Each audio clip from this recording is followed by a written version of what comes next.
Hey everybody, welcome back to Watch and Carry. Today's video is going to be a little bit different. We're going to be talking about a flashlight that I've been using for the past month rather than the usual modified Casios. But as you know, on my Instagram and some of the videos that I put up on here, I like to carry other gear along with my watches like pens, multi-tools, wallets, and a flashlight always seems to be something that I have on me just because of the numerous uses that you can have for it. This particular light is the Fenix PD25R. Now I'm not going to give a review or a spec on this light just because there are better videos out there that cover that. And I'm going to put a couple of links to those videos below, as well as a link to Fenix's website where you can read the official specs on this. But after using it for a month, I think I've come up with a couple of useful tips and tricks for you guys, as well as a couple of benefits that I found to using this light over the one that I've been carrying for the past 2 years, the bigger brother, the PD36R. So just really brief rundown on the light so you know what we're talking about. This is a rechargeable light through a battery and it has a USB-C connection. You have two ways of operating the light. You have the on-off switch here at the tail end, and then with the light turned on, you have the mode selector switch over here. Okay, now my mode selector switch looks a little bit different, and I'm going to talk about that later. Now, the switch, as much of a joy as this thing is to use, just because it sits a little bit proud of these two adjacent pieces of metal, that's really nice because it makes it super easy to find even when you're not looking at the light. It has a great tactile feel, a nice sound, a nice clicky feel to operating this. But because that tail switch sits a little bit proud, it makes the light impossible to lantern unless you're kind of propping the light on top of something. So what does lanterning mean? Lanterning means you basically put the flashlight, probably closer towards the floor. You try to stand up the light with it turned on, and then the light reflects off the ceiling or the roof of your tent, if you will, and kind of disperses the light all over to illuminate the whole room. So that's one of the benefits of lanterning your light, is that you can illuminate the whole room rather than just a small part of it. So in the turned off position, this tail switch actually sits a little bit further out. So obviously there's no benefit to lanterning this with it turned off, but you can see that it kind of falls on its side. With the switch turned on, it actually goes in just shy of like a millimeter. I'd say maybe half a millimeter in, but again, still too proud for you to lantern it. Okay. So one way around that is on this light, I actually keep a piece of wire. This almost looks like a twist tie or a garbage bag tie, if you will. This one has a wire interior and then what looks like a plastic exterior. So I would recommend using this one over just straight wire because you don't want to be scratching the body of your flashlight. And I kind of have it wrapped around here, starting at the pocket clip, wraps around here, and then it goes up, goes through one of the lanyard holes, and then wraps around the tail switch, and I still am able to operate the light. So what is the point of that piece of wire? So, as I mentioned, lanterning. So to take this off, it's pretty simple. I just go ahead and unravel this, kind of push it through, and then pull it out.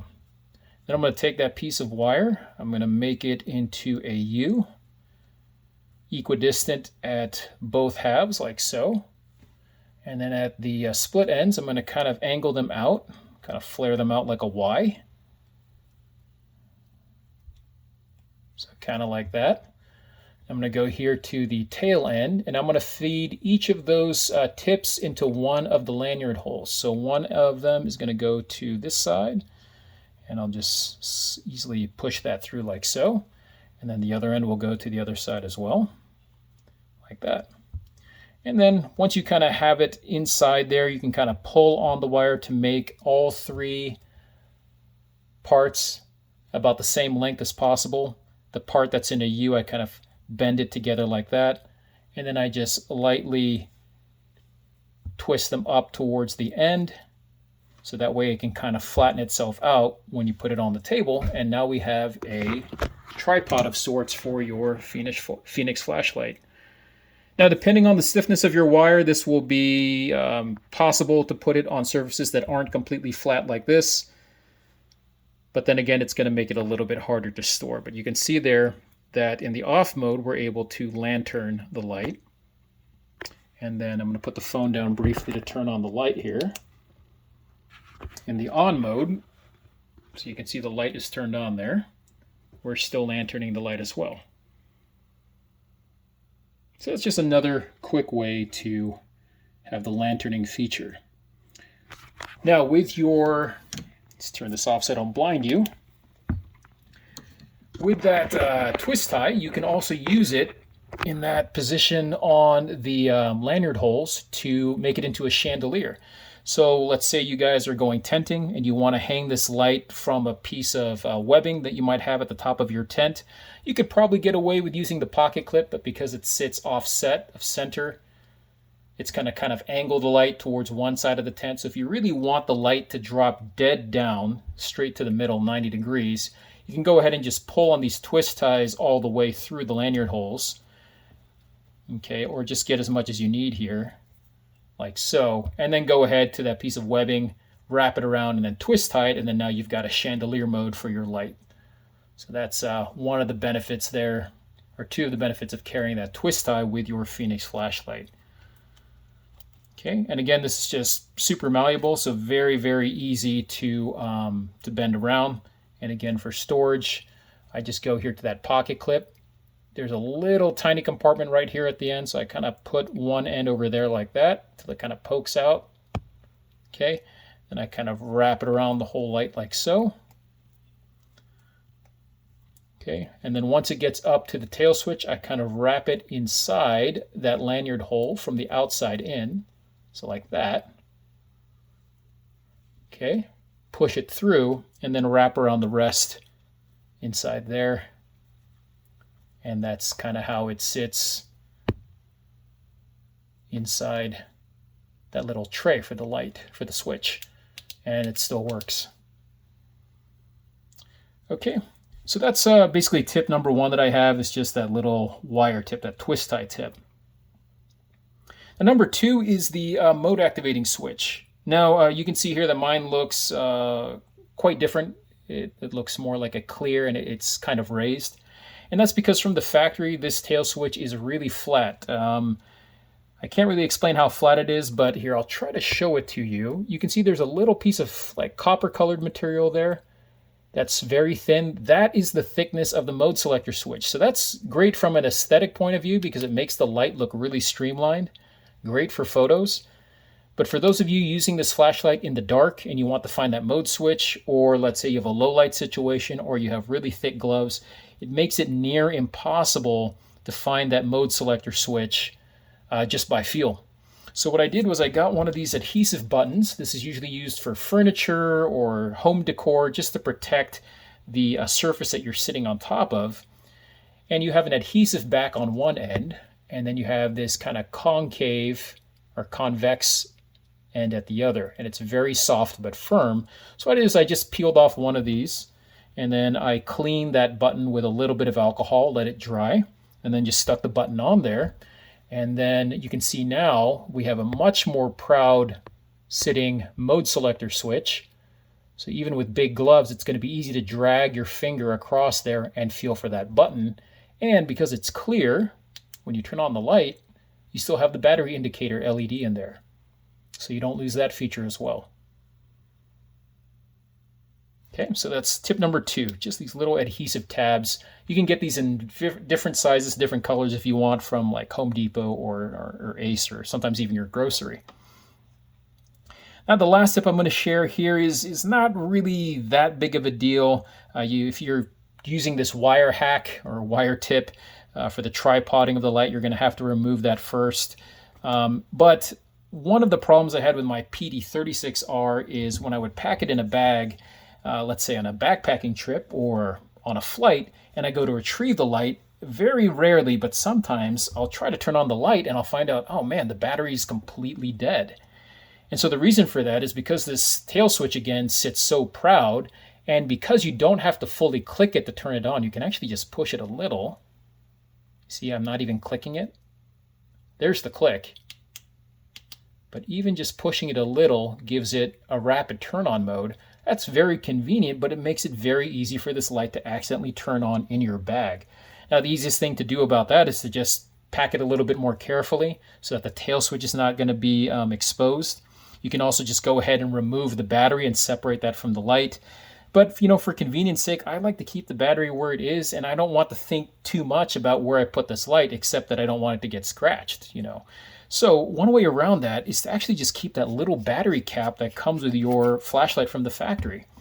So from the factory, your battery is going to ship inside the container, but it's going to have this little cap that goes at the tip, which basically prevents the connection with this end of the flashlight and prevents it from turning on accidentally during shipping. All right, so with that cap on, it's okay to put this light now anywhere in your bag, and you don't have to worry about accidentally turning on your light. And again, there's no lockout feature in this light, unfortunately. Now, how about storing that little cap? Because that can be quite a pain given the fact that it's so small and thin.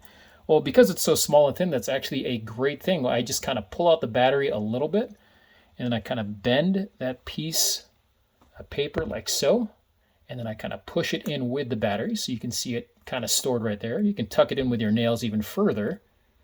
Okay, and then I go ahead and just screw in my light, and I store it right next to the battery. No harm, no problem. Very convenient to find when it comes time to repacking this light for travel, and our light is going to work even with that piece of paper stored inside. So that's the third tip I have there. How about compared to other other flashlights by Fenix? Well, I've only used the PD36R, the bigger brother. I will say that you obviously get less battery capacity with this one, less throw, less distance that the beam will travel. Again, look at those links below for a comparison between the two. But one thing that I do like, or two things that I do prefer about this over the 36R is, of course, the size. This is about the size of the tail end of the PD36R without the bulb end. So if you were to unscrew the 36R and you got the tail switch end, that's about the length of this light. So because it's smaller, not only is it going to be lighter, but it's going to be easier to mount this on a shoulder strap. Or for me, I wear a hat when working on my car or working on home projects. The 36R is almost impossible to put on a hat just because it is so heavy and so long, but this is going to be a little bit harder to use than one of those smaller pocket flashlights on your hat, but you're going to get a much better dispersion of your light, a much brighter light, and it's still small enough that you can mount this on the brim of a hat. So I've got my hat right here. This is just a basic, Nike hat, and you just kind of put this over the brim, and you can see here just about the length of the brim of this hat right here. So still very easy to use hands-free. So that's one benefit I like of it over the 36R. The other thing is the battery port. Now on the 36R, you're going to have a rubber dust cap. There are some stories of people who have dust caps that have fallen off. I feel like almost any dust cap at some point through regular use is going to completely fall off.